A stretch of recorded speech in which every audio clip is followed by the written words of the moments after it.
Rescheduled meeting of the Human Services Equitable Development and Renters' Rights Committee. The time is 2:03 p.m. It's April 9, 2019, and I'm joined by Councilmember Juarez. Thank you for being here. Yes. We have one item on today's agenda. We will hear from Jason Johnson and Tiffany Washington, who are here from the Human Services Department. Thank you. They will be presenting on the data they have accumulated from the homeless investments that the department has done over the last year.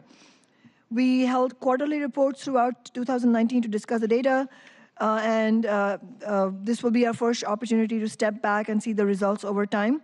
But before we bring the presenters to the table, we should have public comment, and Nick Jones, who's clerking this committee, will be reading the names. Every person who signed up has 2 minutes to speak. Please keep your eye on Nick to know when your time's up. All right, first on public comment, we have David Haynes. People are getting rich off of this report, and it's very sugar-coated in general. According to this, we need an investigation into who is skimming contracts and doing what exactly amidst a modern third-world slumlord managing the villages. It goes from 1.5 million in 2017, helping 255, and then they only help like 328 or something, but it costs 4.2 million. Committee chair must investigate the racist agenda that purposely bypasses all these innocent citizens while nonprofits are nowhere to answer for their egregious failures, skimming a social welfare salary, acting expert, politicking racial and obscurely perverted data to further discriminate against innocent, sober, drug-free, houseless people, always subhuman, mistreated, and second-class citizens.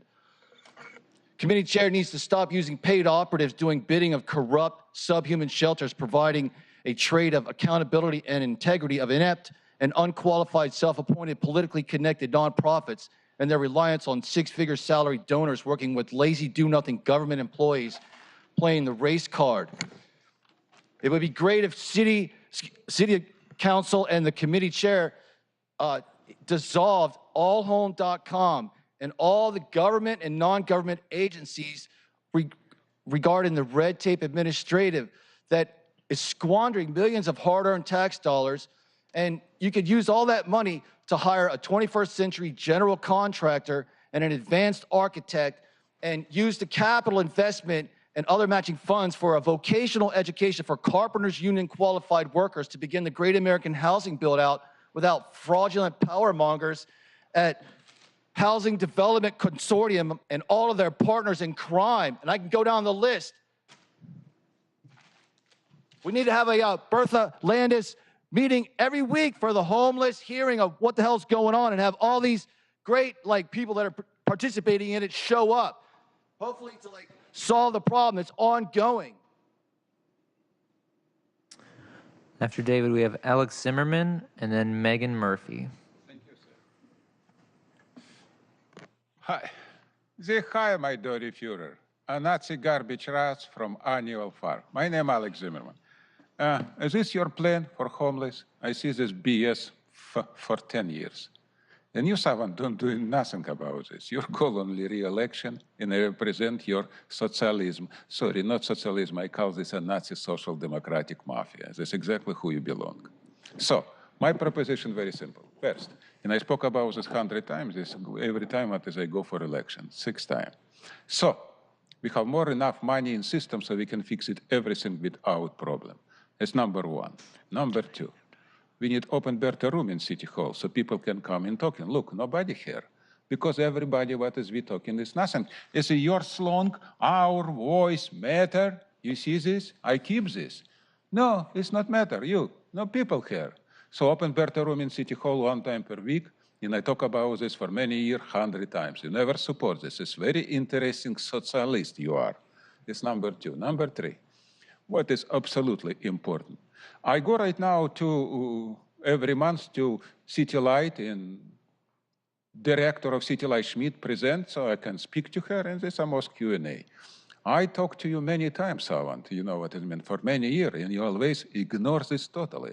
I told you many times, we need open conversation with every director in city. So every director can go in hub every month, report to the people, have Q&A, or you can talk in openly. I'm doing this right now with City Light in Schmidt. Why you never support this? You sit in this dirty chamber for 6 years, you never support this too. Socialist idea about open Berta room every week for people and about director supposed to be spoke to people every month, like all civilized businesses doing. Stand up, Seattle, clean this dirty chamber from these crooks.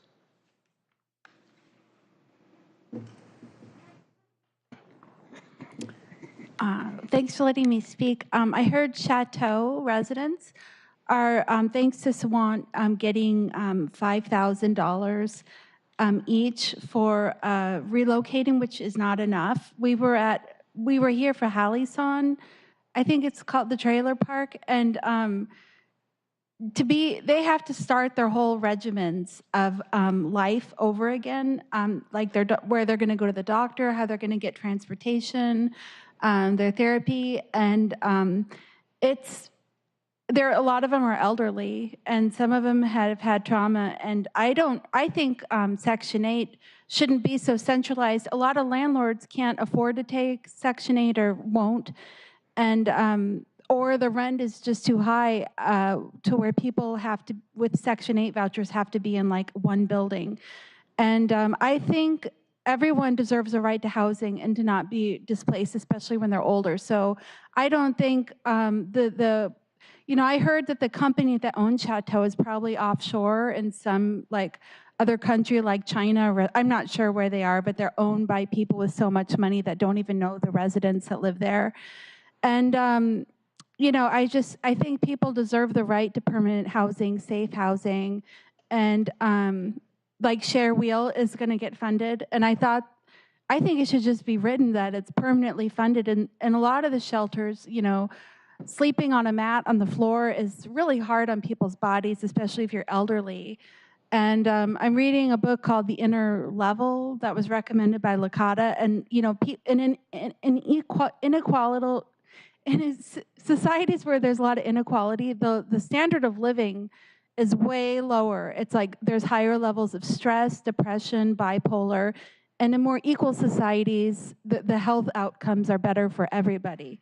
So because then the people on the top don't have to be narcissistic in order to survive. So I think it would be really cool if the Chateau gets a better deal. I'm just really happy to be if the Chateau gets a better deal if Share Wheel is permanently funded. Thanks. Thank you, Megan. And as far as I know, Cadence developer, which owns the Chateau building, is not an overseas company. But you're right, it is owned by very rich people, and they are actually being forced to know the tenants because the tenant organizing brought the principals of the corporation to force them to meet with the tenants. And so I agree with you, $5,000 is not enough, but it's a virtually unheard of thing that the tenants have won, and transferring the Section 8 is absolutely critical, and we're going to continue working on that. Thanks. So if we could have the presenters come to the table, and we will start with introductions. You should introduce yourself too, because I didn't introduce you earlier. And then as you all are settling in, I was hoping that, you can kick it off. I was just hoping that when you do the introduction of the presentation, you'd also just give us an overview of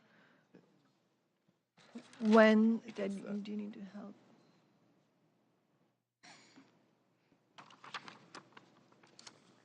Let me do the play from the beginning. If you could, sorry, just one second. If you could give an overview on the RFP process. I'm assuming, as far as I know, the last RFP that was put out was in 2017. And so if you could talk about what the thinking was for 2018 and if there's a plan for 2019. Also wanted to thank both Jason and Tiffany for being here. I really appreciate it. So far, this is the first time this year we've been able to get Mr. Johnson here, and we really welcome that, and we hope that we can continue it in the future committee meetings as well. But we should start with introductions. Ted Rodone, Councilmember Sawant's office. Alan Lee, Council Central Staff. Jason Johnson, Human Services Department. Tiffany Washington, Human Services Department. Thank you. All right, thanks for having us. So we were asked to come and present on the fourth quarter data, which will include full year 2018 of our homeless investments performance data. And this is data that we look at every quarter and report back to the mayor, to this governing body, to the public, so that we can, it's a way of helping us stay accountable to the investments we're making, but also how we help support organizations that we're investing in making sure that they're successfully exiting individuals experiencing homelessness from their programs into permanent housing. So today we're going to walk through some of the key milestones. We also want to just highlight some of the 2018 performance and overall system performance, and we want to focus on some key program areas and talk about the performance of those program areas. So I think this is this slide highlights a little bit of what you were asking in your question about the RFP. We did not just land last year in a space where we had exits to permanent housing arrive into contracts without intention. In fact, this was a multi-year process that really moved us in both the sophistication and the targeting of the level of data and the kind of data we want to look at and why. So this really, in 2014, we were very much still kind of widget counting. We were counting individuals or hours of service or sort of bags of food, meals served, those kind of things. And those are still important items to count. But through the results-based accountability framework, it really asks us to look deeper and to look at the outcomes and results that we want to achieve and find the strategy and the performance measures that we're going to pay attention to that help us understand if we're achieving those goals. And so just wanted to highlight that this has been a multi-year continuum of getting some of our own thinking. We have great experts inside of the department, some deep engagement with providers, especially through the Unsheltered Task Force and the State of the Emergency Homeless Investment Analysis. We did a lot of work with providers, but that we also had outside national consultants help us understand how we could both track and report back information about our homeless investments. And ultimately, we launched the Pathways Home RFP in 2017, where we were very explicit about our expectations that certain programs were able to show the number of people that they were moving to permanent housing, and that's how we would be gauging success. It's also through that RFP that we made it really clear that data was going to be a key component of our contract expectations. We use data in decision-making in that RFP. Likewise, we continue to look at data in our contracts, and that's the data that we're going to report back to you today. So I think the key messages here is we're making progress. More households have moved from homelessness to housing in 2018 than in 2017.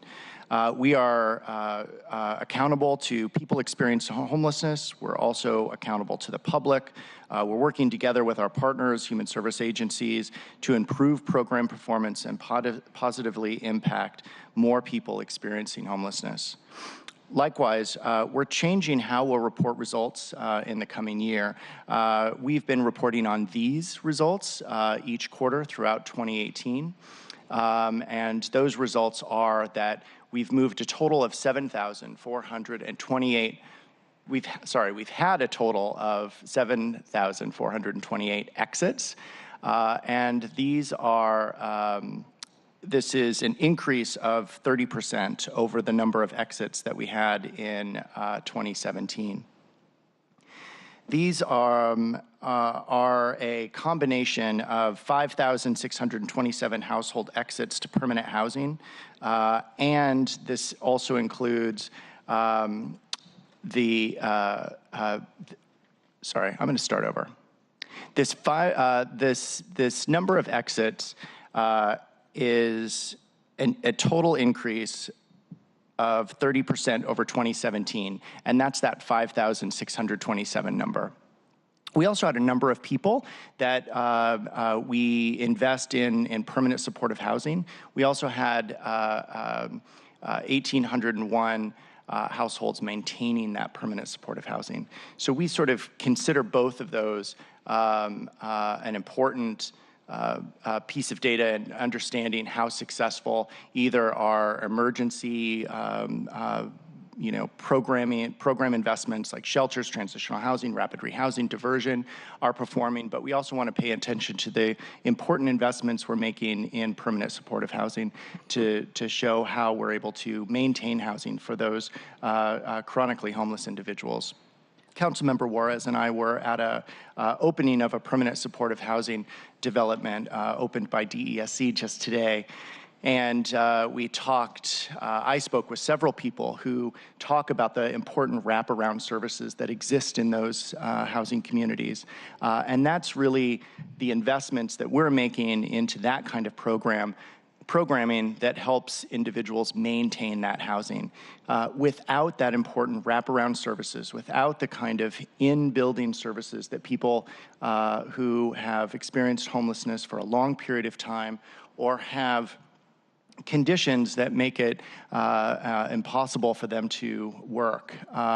These services are critically important. And so we just needed to find a way to capture how well those investments are working, and we capture that as showing how many people are maintaining that housing because of those services. I want to also talk about, and this is somewhat new information. Sure. Can I ask a question, Chairwoman? Just going back to Ford, this is just, I had a list of questions. Can you explain what are the factors that enable the increase in exit to housing on slide 4 for the Native American piece? And I'm guessing that had to do with Chief Seattle Club and some of the funding that you all did? Correct. Can you explain that? Yeah, so we've had an 87% increase in the number of Native American, Native Alaskan households that have exited to permanent housing. Likewise, we had a 27% increase in the number of Black African American households that have exited housing. And we believe that that is because of our intentional effort in investing in programs that serve that population. Also, because of our again, very intentional expectation that we've set for all programs to have a focus on this population. We see the greatest disparities in the homeless population for people who are Native or Alaska Native or who are Black African American. And so it was through that RFP that we wanted to have a very intentional effort to both invest in culturally specific organizations who are already serving that population, but also we wanted to make it very clear that our expectation of all other organizations, even if they were white-led organizations, that we needed them to help us really move the needle in helping to better serve that population. I'm really excited about the data from 2018 and to see this increase in not just the numbers of people that we've been able to serve, but that we've been able to move such an increased number of people through these programs and into permanent housing. And I want to thank HSD, you as well as Catherine, because I know that Chief Seattle Club United Indians and Seattle Indian Health Board did their RFP together. And that was the first time that all three organizations pushed forward together to combine it, and that was something that was never done in the past. And then some of the resistance we got, well, we've never done it that way. And then it was, well, yeah, let's do it this way. And it actually looks like the results proved positive, and we kind of don't do business as usual. So thank you for that. Yeah, you're welcome. Yeah, I think it showed very valuable. Could you explain the different things that count as an exit to permanent housing, like the different parts of that? Yeah, so we're going to go through each program area, and we'll be able to talk specifically in each program area what constitutes an exit. So we'll go through and do that. One by one per one by program one. area. Okay, that might not answer the thing that I was trying to get to. So, like, for each of these program areas, there's different places that people could go, and some programs have a very specific place, but others, like if it was an enhanced shelter, people could go many different places, and it would count as an exit to permanent housing. So I was wondering if you could kind of go through all the different places that people could he's go. asking in general, what are the Yeah, in general different terms, status an exit to permanent housing is when someone moves from something that is time limited, that is temporary, to something that is permanent, something that is non-time limited. There's no need for them to move. So that could mean that they move into housing that has that they have their own lease. It could mean that they're in permanent supportive housing where they do not have to move out. There's no time requirement. It could mean that they move in with friends or family, and those friends and family agree that there's no time limit to when they have to exit. So the key term here is permanent, meaning that there is not going to become this period of time when they have to leave. Like in transitional housing, the maximum time that someone could stay in a transitional housing program is 2 years. Therefore, it's not permanent. We know going in that they cannot stay there forever.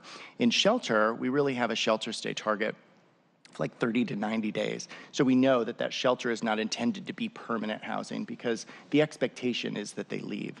So when we talk exit to permanent housing, we're saying that they exit to a situation, an environment where it is non-time limited and they don't have to leave. And then That's a HUD requirement. I think maybe, I'm assuming where you get hung up is, where I continue to get hung up is that exits to permanent housing, it's not an intuitive word. It's a catch-all phrase by HUD to mean many different things. Yeah,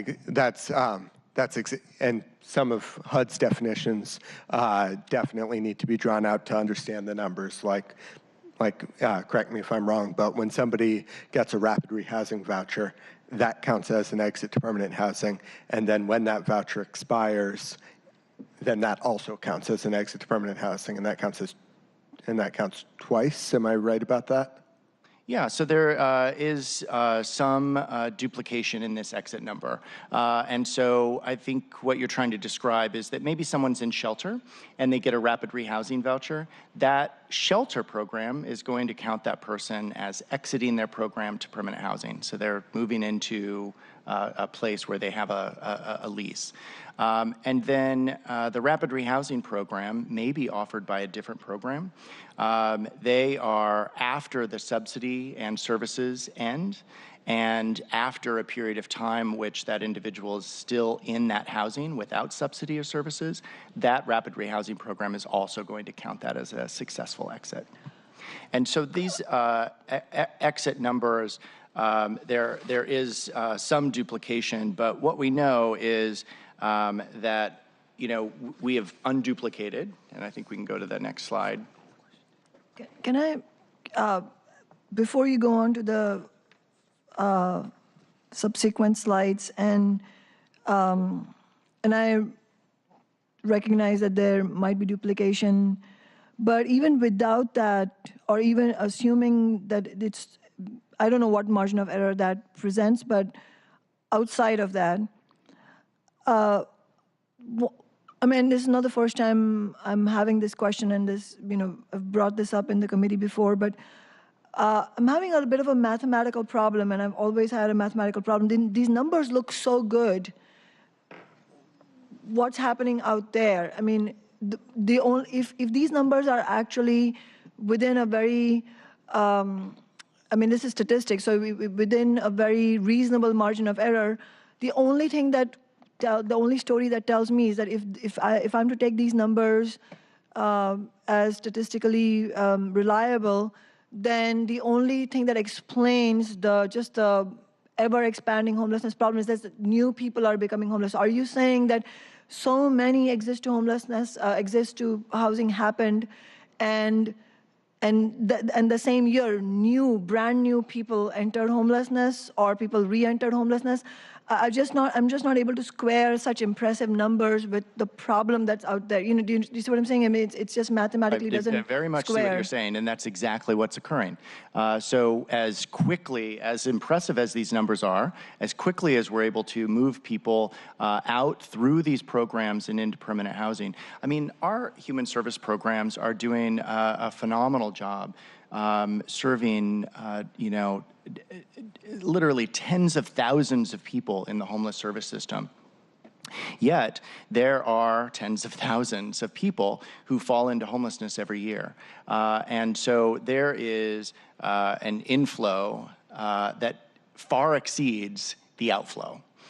So people are experiencing homelessness and using our homeless system at a pace that far exceeds the number of people that our service system is able to exit into permanent Certainly, housing. yeah, I wouldn't question that These at all. are impressive numbers. We need to pay attention to these numbers. We need to understand the rate at which our investments are being used. But it is literally the service providers, as well as all of us in HSD. We understand that the system is literally drinking from the fire hose. I mean, there are more people experiencing homelessness every year in Seattle King County than this current system, these current investments can keep up with. I wouldn't dispute that at all. I have no. I mean, without looking at any numbers, I think we could all be in agreement that the problem is getting worse because of other things, not because of any lack of dedication on the part of service providers. I completely agree with you that service providers are doing a phenomenal job. In fact, they're doing more with their dollars than we would imagine, given the chronic problems with funding. That's all true. What I'm wondering about is just the scale of what you're presenting here. I mean, I just would not expect that much of I wouldn't have expected that the homelessness that we currently see that so much of it is expected by new entrants this year. I know that some of it would be, absolutely. It's just that these numbers are so striking that if the funds are enough to bring about these numbers, then something is wonderfully right. And so, you know what I'm saying? I mean, Yeah, it's a scale question. I'm not questioning the overall point you're making. I just want to focus on the numbers. Yeah, I agree. As we move through program area by program area, you're going to see that there are some program areas that are being very successful in helping people move through programs and into permanent housing. So you're going to see that enhanced shelters are far more successful than basic overnight shelters. You're going to see that our investments in diversion have been really successful. You're going to see that rapid rehousing works. We're finding that the individuals who use rapid rehousing are able to access housing and maintain that housing. And so you're going to see that the things that we're investing in are the right things. But I think you're absolutely right. There's an issue of scale here. Okay, so continuing on the number, we talk a lot about exits. That is sort of our lingo. That is the terminology that is very familiar in this field as we talk about addressing homelessness. But, in the Human Services Department, we feel it's also important to acknowledge that really we're talking about people. We're talking about individual households who are moving through some sort of crisis in their life, looking for assistance, and that hopefully the assistance that they're able to offer ends that crisis and puts a roof overhead in a permanent way. So, Okay, this may sound really basic, because I've been always trying to, so when this says 30%, 1,321 more exits to permanent housing, and then you say households, so you're saying 1,300 people moved? Oh, now this way. Not as opposed to when you use the word households. That's where I get. Yeah, so let me go through it. Let me take you through Okay, it. good. All right. So this is, I guess, a little bit of terminology. So we tried to define exit for you. So that is a program exit. So someone is exiting a household is exiting a program and going to permanent housing. That's what we count as an exit. It's a household. That could be an individual of one or an individual, a family of four. Okay, see, but we count that exit as by household, by head of household. Okay. Which is a HUD requirement, right? Yeah, that's how we report I just say data that to HUD. say, like, the Yeah. confusing terminology is just us following the protocols that we receive from HUD. That's very helpful. Thank you. So in 2018, we served 25,420 households. So that is 7% more households served than in 2017. That represents 30,205 people. So, we're talking exits, and then we're trying to break that down to be, number of unique households, and then we're trying to break that down to people served. So you can see that 25,000 number, those are households. That increases when we count individual people by about 5,000. So it shows that for the vast majority of the services that we invest in, we are serving single individuals, but not every household is a single individual. Some of the households that we're serving are families. Can I ask the circle you're about to go to, how is that different than the first circle on the previous slide? How's like the 5,627 exits to permanent housing here? Yeah. How is that? That's obviously not the same number as here, but It is what's not the difference same between number. those two? Yep, because the first one is exits, and the second one is households. And so a household may exit from we just discussed, a household may exit from 2 programs in a year. So they may use a shelter and then get exited to a rapid rehousing program and then exit to permanent housing. And in so terms of this is- exits, all those exits They get all counted, count. but it's one household that. Correct. And this is the number of unique households who account for those earlier exits. And how many of these break down? This is moved from homelessness to housing or prevented from becoming homeless. How many of those are prevented from becoming homeless, and how many are moved from homelessness? Yeah, so we had 3,559 unique households that exited to permanent housing, and we had 704 unique households that were offered prevention assistance in order to maintain their current housing. So we have that broken down. This also represents, just to dive into those numbers a little bit more, that 3,559 unique households that exited to permanent housing equates to 5,792 people. And the 704 unique households that were prevented from experiencing homelessness equal 1,386 people.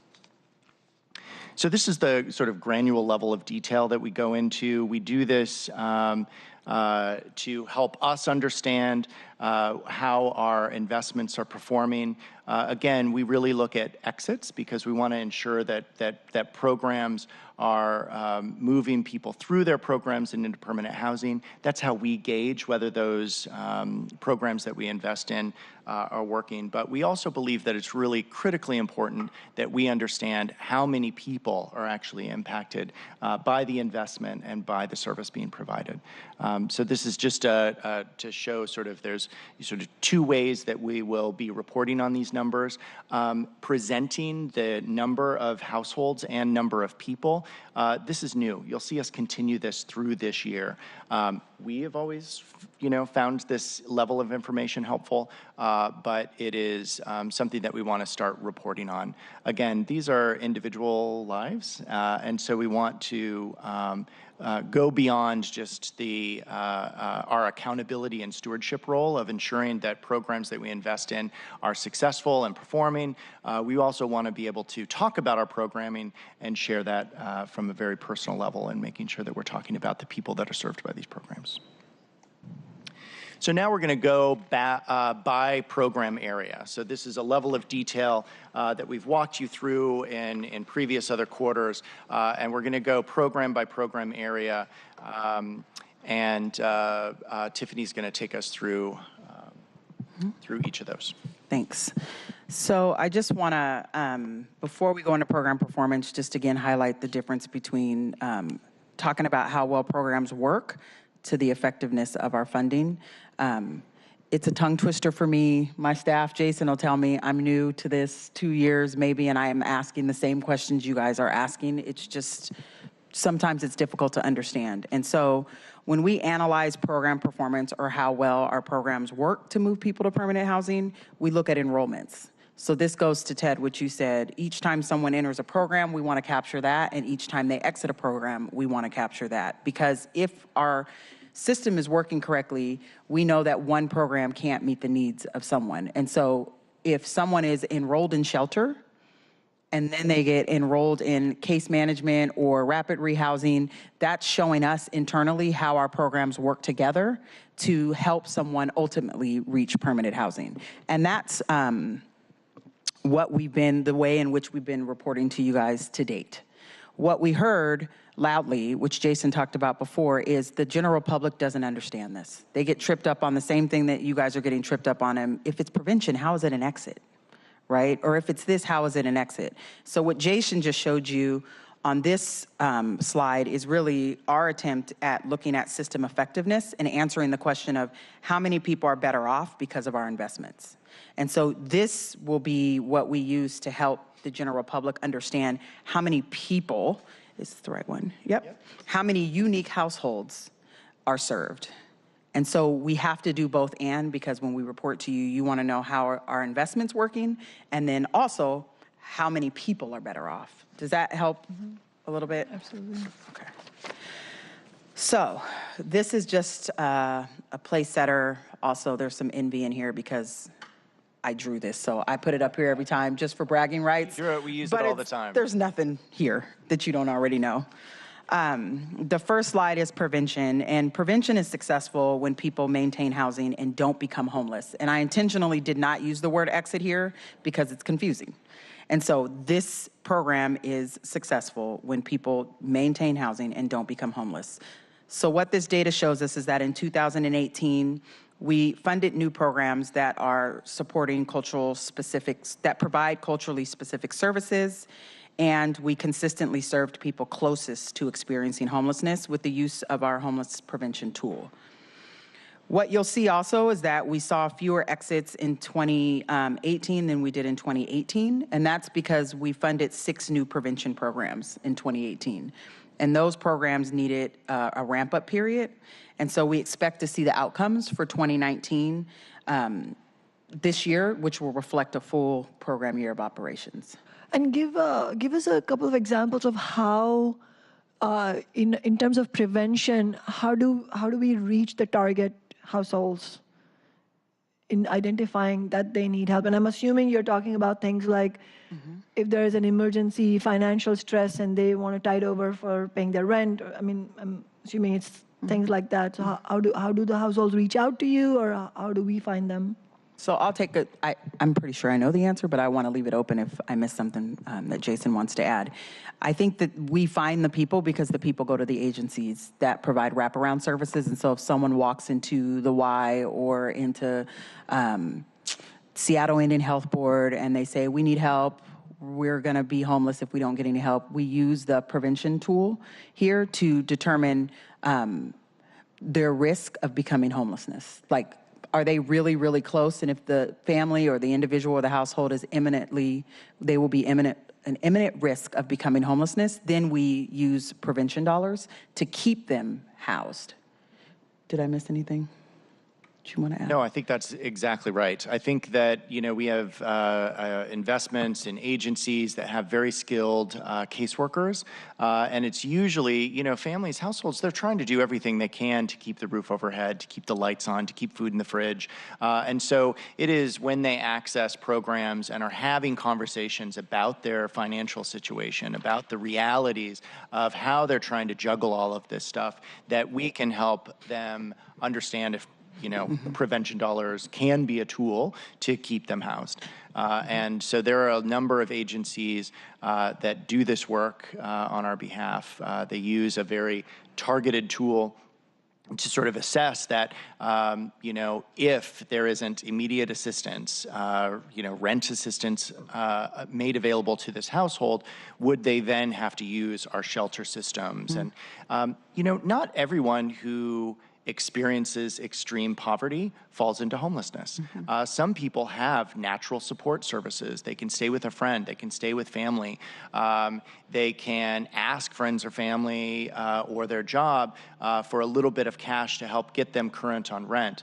And so what our prevention dollars are really targeted at those individuals who, without this assistance, they would wind up in our shelters. And they would wind up using our much more expensive homeless service system. Yep. And this, just to be clear, because we also come back to this a couple times, this is not to be confused with anti-poverty work or eviction prevention. Right. That's very different. And so this pot of money only serves people who are at the highest risk of experiencing homelessness. It's not anti-poverty work. That's the other part of HSD's work in the Youth and Family Empowerment Division. And I remember oftentimes we go back and forth. This is targeted. That's why that tool is used. To say it has to be imminent risk. Can you give me an example of what that would constitute? Because you're right. I mean, there are other programs that could be confused with this program, like anti-eviction, anti-poverty. So it's the example that Jason just used, that there are many people living in extreme poverty who have other resources or who find themselves living paycheck to paycheck or doing payday loans, unfortunately. They wouldn't, when the tool assesses them, they aren't at imminent risk. They don't have an eviction notice.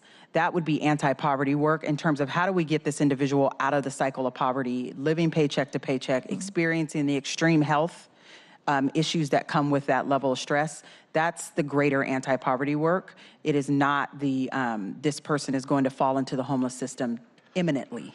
So correct me if I'm wrong, Tiffany and Jason, but it's my understanding that even somebody who receives an eviction notice may not actually qualify for prevention dollars There's as well. the tool. It's the science behind the tool. It's the imminent risk, which I can get you the definition of that. Yes, and so for somebody who doesn't qualify for those prevention dollars, they would be turned to other resources outside of the homelessness portfolio. And most agencies where people would go have those other resources. They would have, like, we need to connect you with this program and that program. No one wants to send someone away because they didn't score high enough on an assessment tool. None of the agencies want to do that. So they have other resources. It's not enough, but yes, we would refer them. So next I'm is, sorry. Go ahead.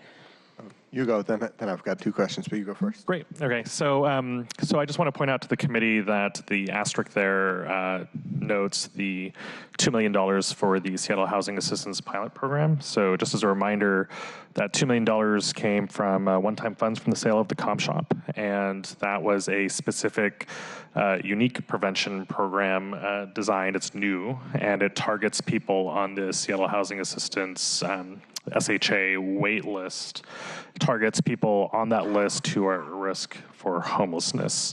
I'd say on average it's a slightly more expensive per client program than regular prevention programming, but we should see a first year report on how the program is doing later this year. So I had two questions about this. One is just sometimes staffing phones in Jama's office. I'll talk to somebody who's in the imminent risk of being evicted for not being able to pay the rent.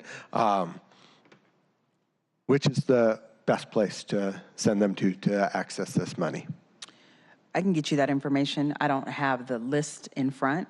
I think that there's 211. Would 211 have that information? Yeah, I mean, we can get the full list to your office. That would be for sure. great. Somewhere to send them so they can go to the, straight to the source and get assistance. And yeah, 211 obviously is kind of a go-to for everything, but sometimes that can, sometimes they've called us because they want a recommendation. So if we can do that directly, that would be good. Then the other question that I had just about the numbers is in terms of, exits from the program and exits to permanent housing, if somebody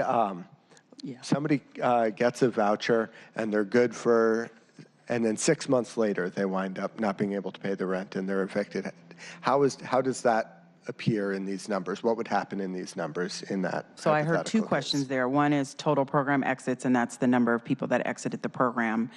The exits to permanent housing are the number of households that exited to permanent housing. The total program exits are a mix of people who exited to permanent housing or somewhere else that we don't know of.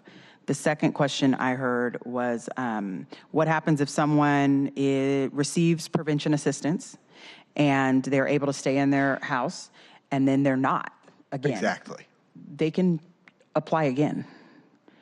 They can go back and say, I need to be run through the assessment tool. I'm at imminent risk of being homeless, and they could potentially get assistance again.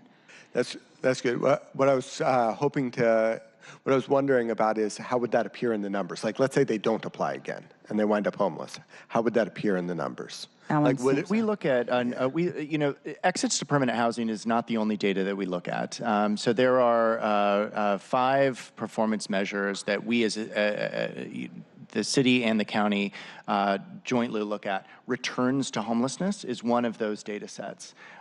So we could look at that data set to give you that information, but it's we look at returns to homelessness. And what that tells us is that someone used a program, they were able to exit the homeless system, and then they returned. So the permanent exit was not permanent. I understand your question. And Sorry. so we have that other data set. We also look at length of stay. So how long did people stay in a program?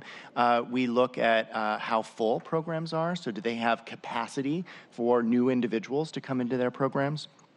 So there's we're reporting out a lot on exits to permanent housing for the city. We determined that was going to be the key measurement that we were going to look at. That was going to be the performance measurement that we looked at to help us determine if our investments were successful or not. But we do collect other data through the Homeless Management Information System that we're also able to pull at the program level as well as at the system level. So Ted, I think your first question is, if they received assistance and they stayed housed, where would they show up? They'd show up in the exits to permanent housing. That's where they would show up because they received assistance. And it worked. And it worked. If they come back in, they would show up in the return rate. Yep. But still in the exits to permanent housing also. That first exit would show up there, yes. And just as a reminder to the committee, the department actually supplies the full range on all of the performance measures each time they report here in committee.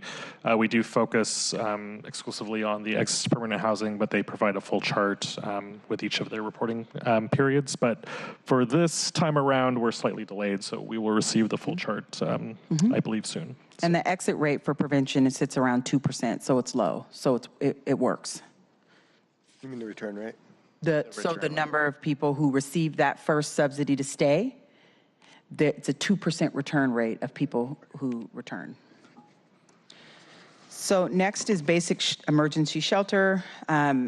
This provides a safe space for people to sleep at night and is a critical part of the crisis response system. In 2018, you see we decreased the funding amount by about $800,000. As a result, we decreased the number of basic shelter beds by 296. We then reinvested that funding into enhanced shelter, which has proven to be more effective at exiting people into permanent housing. So with the funding and bed reduction, even with that, we only saw 27 fewer exits to permanent housing compared to the previous year. So I'm going to say that because I asked, because it was profound. So we reduced the funding by $800K and the number of beds by 296 and reinvested that in enhanced shelter. And even with that funding and bed reduction, we only saw 27 less exits in this program area than the previous year. Good. Okay. Enhanced emergency shelter. This is successful when people leave a shelter program and move into permanent housing. In 2018, we're proud of the enhanced shelter achievements. We saw an exit rate that's 5 times that of basic shelter. We saw an increase in the number of households served over the previous year, and we saw an increase in the number of exits to permanent housing. I think additionally, what's exciting is the rate of exit to permanent housing increased from 13% to 21%. That indicates an increase in quality, which was a key focus of the RFP.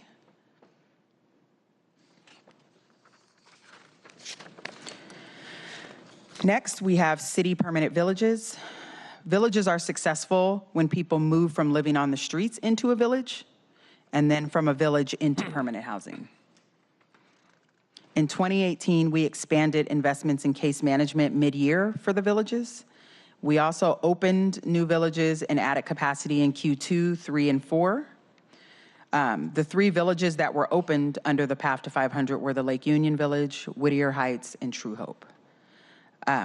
We also added case management capacity at the existing villages with the hypothesis that if we increase services, that will lead into an increased rate of exit to permanent housing, and we saw that in Q4.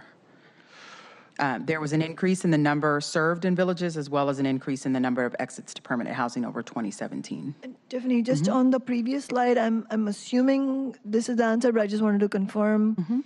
The total program exits are greater than is greater than the number of total households served. Is that explained by what you had said earlier, which is that exits are the count of exits is totally separate from the count of households served, and is that what explains that? That is true. So the total exits will greatly exceed those exits to permanent housing. Most people use shelter exactly how it's set up to and designed to serve individuals. They come through during a crisis in their life, they stay for a short period of time, and then they move on and continue their life. And for a lot of folks, their exit, sort of where they go to, is often unknown. But these exits, folks could exit a shelter program and go to a transitional housing program. They could exit an enhanced program and go to a basic program. So they could exit to a number of places that are not permanent, and therefore we still count the exit. We still count it that they left that program, but we don't count it as an exit to permanent housing. The question she asked was comparing it not to permanent housing exits, but instead to total households served. Yeah, so a person, okay, thank you. So the total household served, an individual could exit a program a couple years, multiple times in a year. So they could use a program, leave, come back to a program. Okay. Did that answer your question? Yes. Or use multiple programs in a year. They could, use one program and then move to another shelter or use another program. And so we're still going to count them each time they come and go. This is a real life example of why it's important to talk about program performance and then unique households. Correct. Because they answer different questions. So just ending on the city permanent villages, I want to close with that. While the results are promising, we are going to take a closer look at the role of permanent villages in our system, which includes looking at both the number and rate of exit to permanent housing and the cost analysis. We have a follow-up on that. Now, we had the Licton Springs Tiny House Village, which closed April 1st. And then I used to know the numbers off the top of my head, but I know that you have here that villages are successful when people move from living on the streets into a village and ultimately move into permanent housing. We didn't get real good numbers out of that, how many actually moved to, which we had to respond to the community, because I think we had like 84 people, and then some of them, did you have them? Great. Could you, and I don't expect ultimate, I mean, like I've said this before, if people expect perfection in any program as a litmus test, then we'd all fail. I just want to know what works. And so when we look at when you wrote the sentence, ultimately move into permanent housing, I don't know what that timeline is. I mean, we set a particular timeline because we had to, but we had individuals that were perfectly happy living there, that didn't want to go anywhere else. So I'm wondering how we get over that. But that's why it's important to look at the rate and the number of exits to permanent housing, because that's why we said while the numbers are promising, so someone could look and say, wow, 33% rate of exit to permanent housing, but that's 135 people. And it's not, and it's promising households. Thank you. See, I still do it. You have to look at both. And so we're going to dive down deep into how much does that cost in comparison to enhanced shelter, basic shelter, because it's not until you look at the cost per exit, the rate of exit, and the number of households that exit until you can answer the question, is this an effective program? And pertaining to Licton Springs, what I think I heard you ask was, there were people there that stayed a really long time and were perfectly happy staying there. And so what we found was when we had a close date and we increased the resources and we brought in Lifelong AIDS Alliance and different partners to do assessments and really work intensely with the residents, a high amount of them did exit to permanent housing or permanent supportive housing. We had a great success in transitioning to close that village down. And so the lesson learned is you need not just a place, but you need intensive services combined to get an exit. And Licton was one of the villages that unfortunately they did not have that level of intensive services. But I think what was important, though, is that everyone came in with the expectation that it was going to open and close. This is the timeline, everybody. Mm-hmm. This is what we're working with, and this is your end of the deal as well. That you're not going to live here forever. Mm-hmm. And they responded well. It's not going to be Nicholsville. Mm-hmm. And then we're going to provide services, social workers, and safety. Yes, it was low barrier. There were some issues there, but at some point, are we going to get from you folks on the villages, what would be a good scenario of what you would want to shoot for? Like, what does success look like? Yes. I still don't know what success looks like for a village. We're working on that right now. Okay, good. But thank you, Tiffany, for talking about the real-life example of where actually if you provided what services the individuals need, you can actually see those results. And that's actually really an important guideline to understand why it is that in some cases it works, in some cases it may not work. I think what we found there too, it was about people not being sheltered, but we were finding that there were people there that were like being discharged from hospitals and dumped off there. Literally dropped off from the hospital, where their medical needs were not being met, and the people there were not qualified. It actually shows the problem with the healthcare. That happens at the shelter on 3rd and Main. Yeah, that happens at programs here downtown where, it's a brick and mortar program. And yes, it also happens at some of the encampments. It also happens for our outreach teams. So our outreach teams are there so that they can help search and find the most vulnerable and bring them into a place that's much more safe. And actually it's happening in other cities as well. Actually, the UN rapporteur, I'm sure you guys have seen this, he visited Skid Row and, in LA, where it's very common for people who have just had surgery and are too weak to move and actually need continued care to just be literally, like, physically dumped on the sidewalk. And it was quite a damning indictment of the healthcare system as a whole. And all of this is feeding into the homelessness problem as well. So it's not just about what the programs are able to do, but what else is happening. It's discharging people to the streets. Quick question. Do the investment amounts there also include capital costs for villages?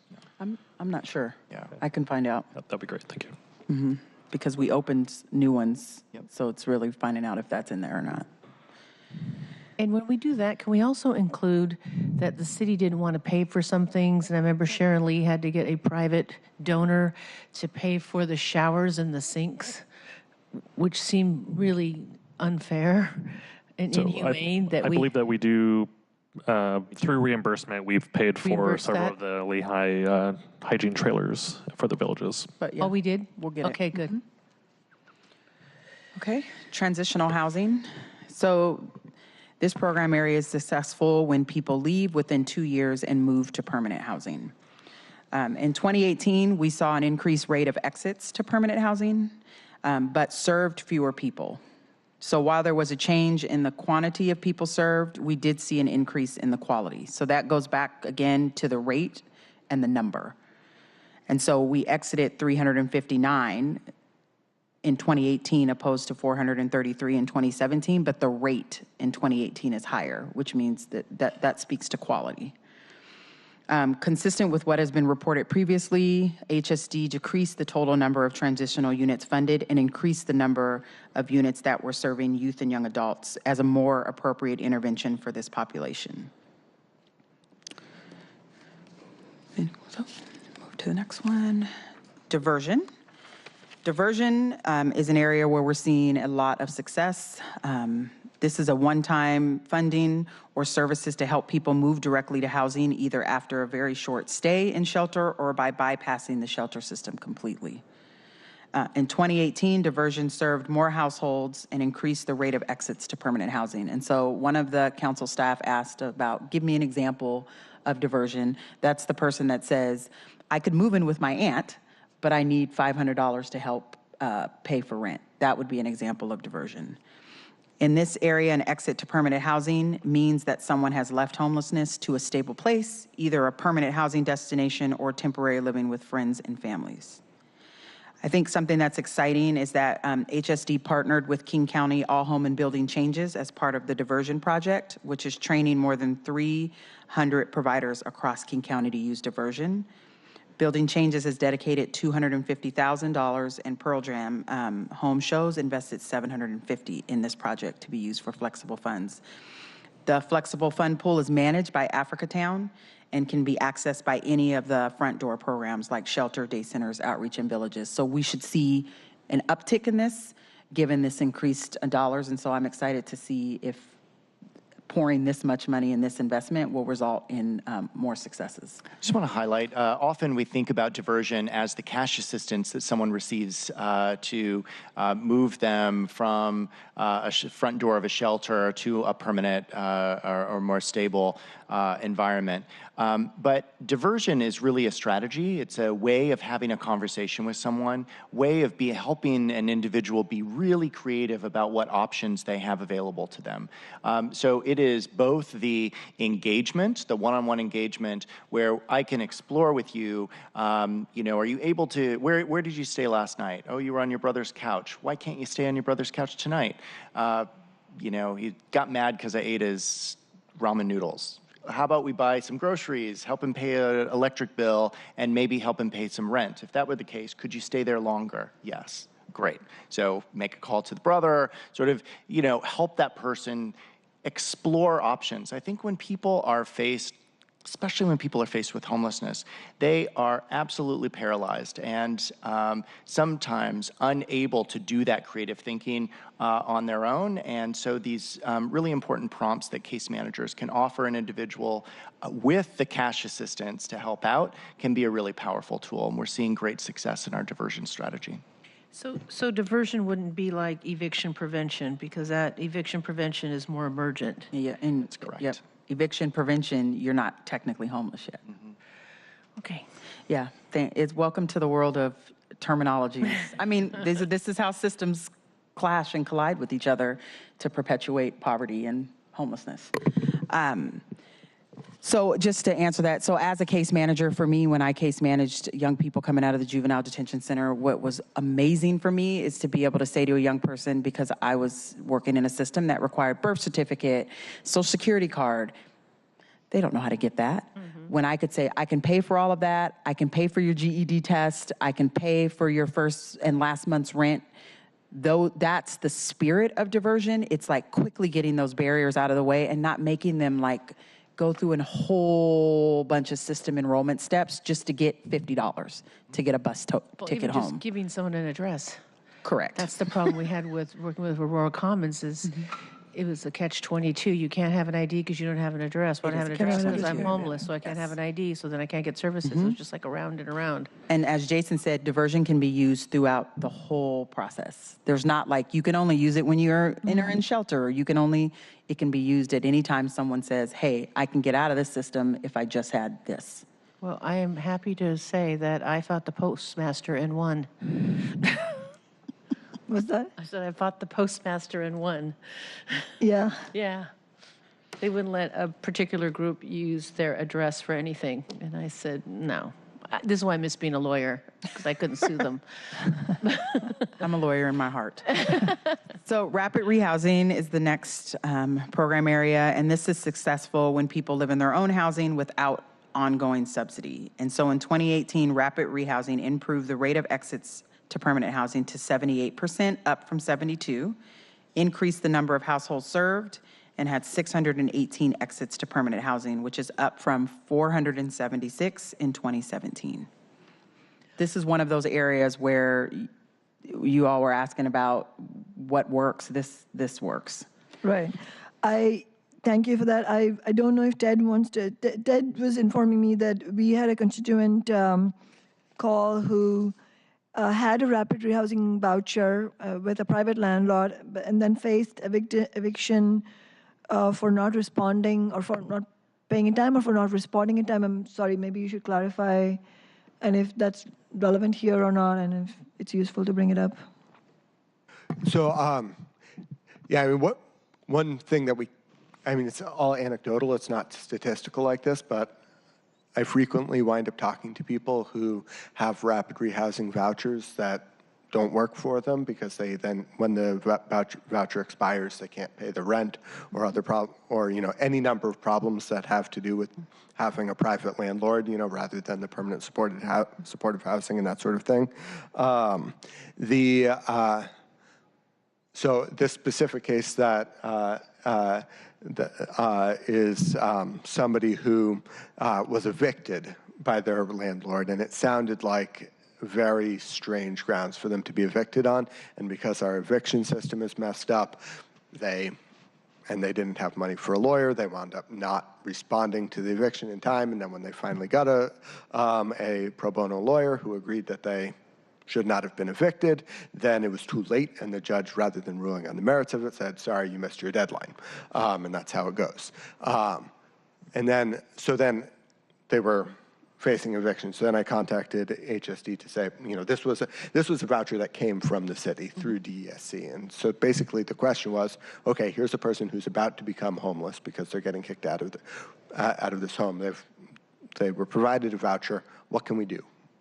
And that question still exists. What can we do for that person? I think that you're speaking about the quality of case management. And so that is a tricky scenario, which is it's the job of the case manager to ensure that where they're putting, where the household or the individual is moving to is something that they can afford in the long run.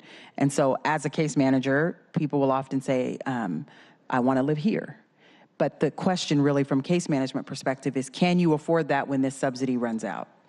Also, it's the job of case management to help that individual get job training or something that allows them to provide, to earn a livable wage.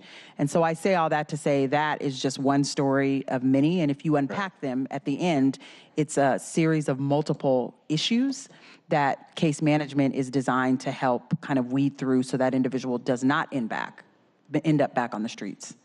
Yeah, I'm sorry to hear that happened to that individual. What I love about rapid rehousing is it's completely client-centered, meaning that it's not a voucher, like here's your voucher for 6 months. It is, again, like diversion, it's based on that conversation that a caseworker has with an individual. The voucher may be in place for a year. It may be in place for 3 months. It really is individualized to the person who needs some sort of short time or temporary rent assistance while they get back on their feet and are able to pay rent on their own. It also, rapid rehousing, again, we talk a lot about the money, but rapid rehousing is also services that come with that voucher. So it is the engagement, the case management engagement, that Tiffany was just describing is something that goes along with a rapid rehousing voucher.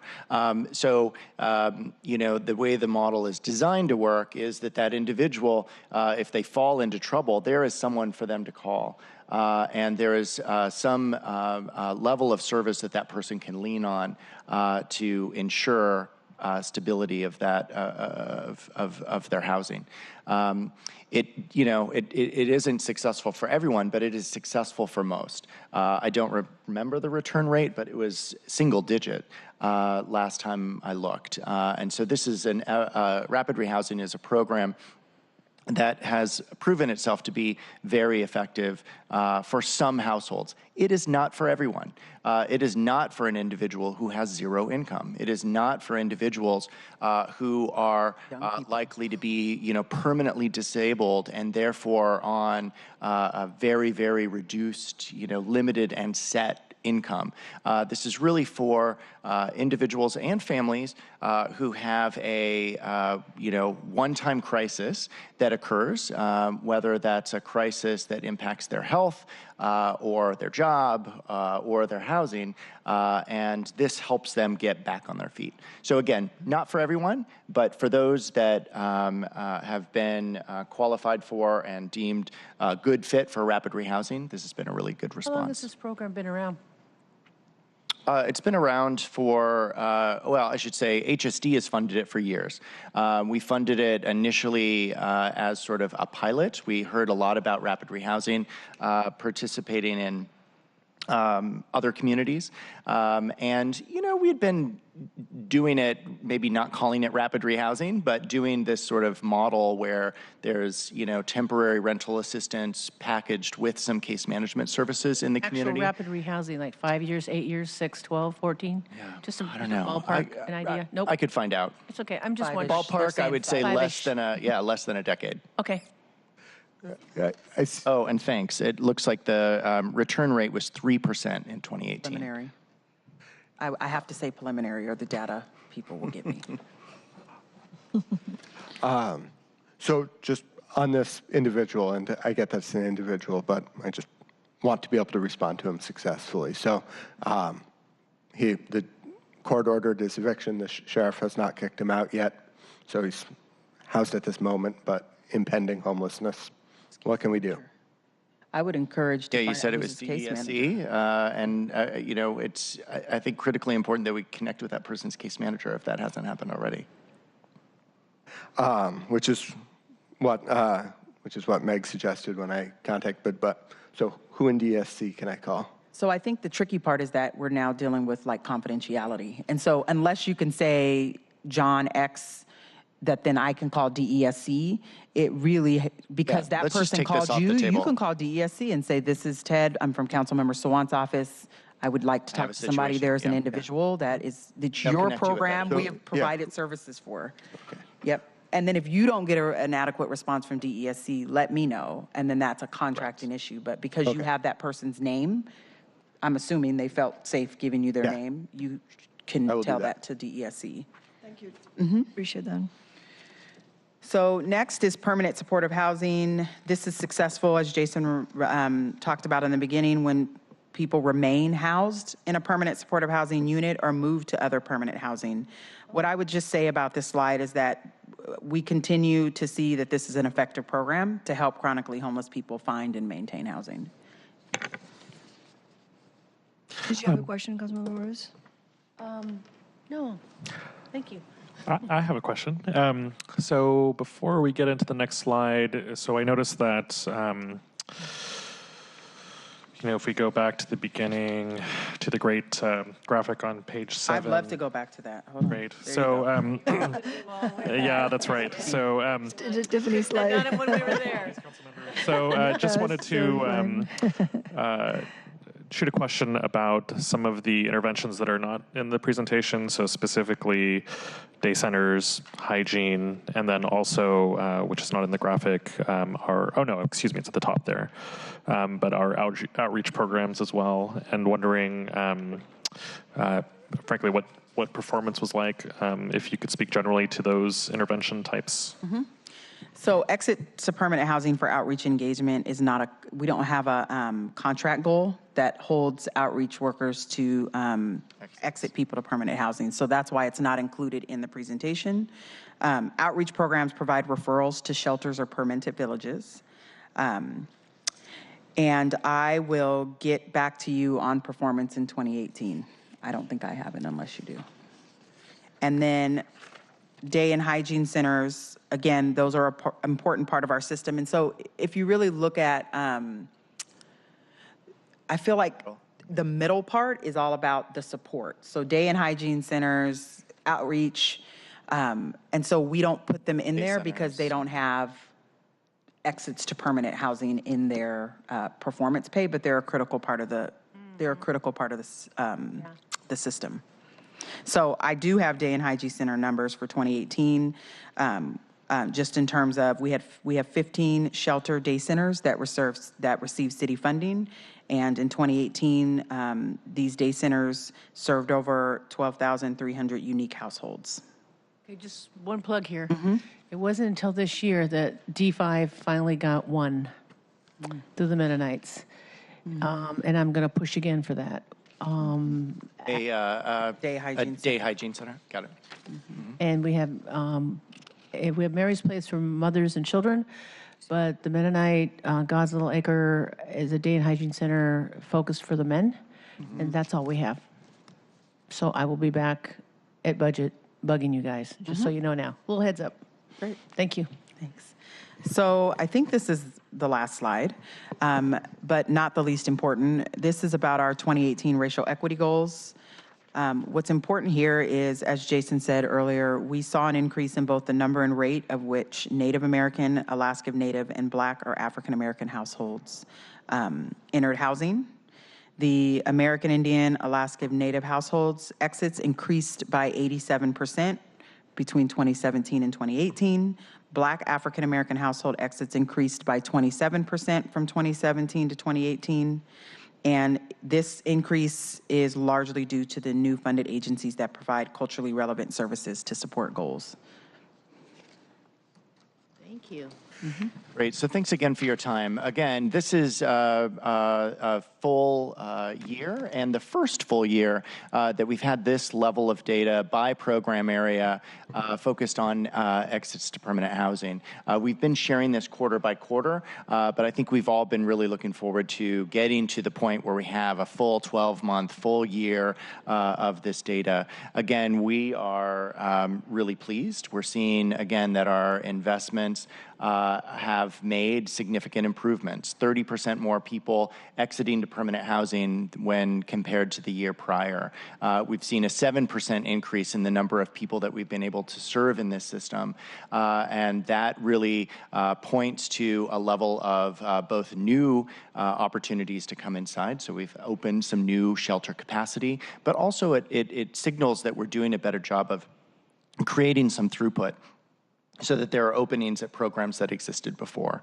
And then most, I think, impactfully and most important to the Human Services Department is being able to move the dial on some of the racial inequities that exist, and so we're really pleased to see the numbers of Native Indian and Native Alaskan, as well as Black and African American numbers of people who have exited to permanent housing go up so much. I really appreciate you both coming here, sharing all this. This is very important. We'll be in touch with you if something doesn't work out for the individual. And also, I would like to be in ongoing touch with you in terms of just like thinking more about these numbers, and if there are questions on what they actually indicate. As you said, there's a lot of terminology to make sure we are sort of correctly understanding. And then, but before you go, I believe Ted had one question, and then you don't have to go into in-depth. It's fine if you want to answer offline, but I just wanted to make sure we go ahead and ask that. So one of the largest areas of homeless spending is the navigation team, which is... It's not in the presentation, but... What is the navigation team's exits to permanent housing? So the navigation team, their primary goal is not exits to permanent housing. And I think it's important to define when we say navigation team, what that looks like, because the components of the navigation team are SPD, so specially trained officers, it's REACH, which is the outreach, and then it is field coordinators, which are HSD staff, and then Jackie St. Louis and August, who manage the administrative side of it. And so when you think about exits to permanent housing, the NAV teams through outreach, primary function is to make sure that areas that are getting ready to be cleaned, that outreach goes and has a place for those individuals to go to. And so REACH is evaluated on the number of contacts made, and they're also evaluated on the number of people who go to shelter, who they refer to a shelter and who go to a shelter. That is the extent of the navigation team. You won't find, once that person is handed off to the shelter, the program responsible for moving that person into permanent housing is the shelter. So outreach is like, it's a baton. It's like, this person is unsheltered. I'm going to ensure that this person gets inside and connected to a resource so they can move to permanent housing. Our navigation team is one of 8 outreach contracts that we have. And as Tiffany stated earlier, it is not an expectation of those outreach contracts that they exit people to permanent housing. We track some of that data, but it is not a contract expectation that they show us or have or meet a target of rate of exit to permanent housing. They're critically important element of the service system. It is those outreach teams who are engaged with people who are living unsheltered and trying to connect them to services that provide a roof overhead, trying to provide them a connection to meals, to showers, to those life-saving services that they need. But exits to permanent housing is not one of those requirements that the Human Services Department makes of any of our outreach contracts. So when we talk to homeless rights advocates who describe the work of the navigation team as sweeps and say that in reality it's just moving people from one street corner to another and it's not getting them into housing. If I understand correctly, you're saying that you are, I mean, when the navigation team's being promoted, it's promoted as something to get people into housing. But what I'm hearing from you is that in reality, those homeless advocates are correct. It's just moving people from one place to another, but it's not getting them into housing. No, it is, I would just say, I would change the word housing to shelter. So the navigation team, they leave every morning with a list of available shelter beds. So they understand that maybe St. Martin de Porres has, this many beds, that Tiny House Village maybe has this many beds, that the Navigation Center has this many beds available. And so they're aimed at getting people from an environment where they're sleeping under a bridge, in a park, on a sidewalk, on a park bench, into a program where there's a roof overhead. And so those are shelter programs. We require that our shelter programs get folks into housing. So outreach is definitely part of the continuum, but it is not, it is an unrealistic expectation for us to consider that I could be out on the street, meet Alan, have a short interaction with Alan, and be able to get him into housing. But getting him into a shelter resource is something that we do expect of the navigation team and our other outreach providers. What percent of people who are swept get into shelter? Who are what? Who are swept by the navigation team get into shelter? Think just to back up a minute, there are 2 different kinds. So there is general outreach, which is we funded a lot of different agencies, including the Seattle Indian Health Board and other agencies for the first time in 2018 to do general outreach. The job of general outreach workers is to be where unsheltered people are all the time and developing relationships. REACH does that as well. The job of REACH as it pertains to the navigation team, so I just want to change, think of it as a good thing. It is our promise to people that if you're living somewhere that's going to be cleaned, we will not clean that area until we make every effort to ensure that you have a place to go inside. And so it's not, those are two different. One is just about making sure that the navigation cleanup side doesn't clean up until people have shelter. The larger outreach and engagement is about going to the same place all the time, every day, knowing the person. I agree. Thank you for clarifying the role of REACH, because I know a lot of the coordinators with REACH do a lot of important work, and they do develop those relationships. And we also want to make a kind of distinction between, I mean, there may be different points of view about whether the sweep should continue or not, but we also, while we are opposed to the sweep, my office also wants to make a distinction between that and the social service providers who, and REACH, the REACH program is part of that, which actually has, we believe has value. We just believe that it should be coupled with maybe different kinds of ways in which people can actually be able to access shelter. Because what we've heard from many homeless people who have been caught up in sweeps again and again is that what's provided to them is not what works for them, and that's why they just keep coming back, not because they are adamant in any way. They would like permanent housing, and maybe they need support services, but it's not working out for them, that just some temporary services are not working out for them for whatever reason. So I just wanted to make sure that, we make a distinction between the two things. I'll get you those numbers. We don't have them here, but I think I'll end on this with the NAV team just went through diversion training. So that one-time money that they can offer folks, they now have access to say to someone, this area is going to be cleaned. How can I help? What do you need? And can provide immediate assistance in the same way that others throughout the system can do. Yeah, please go ahead. I wanted to share that we met with Jackie St. Clair for 2 hours last week.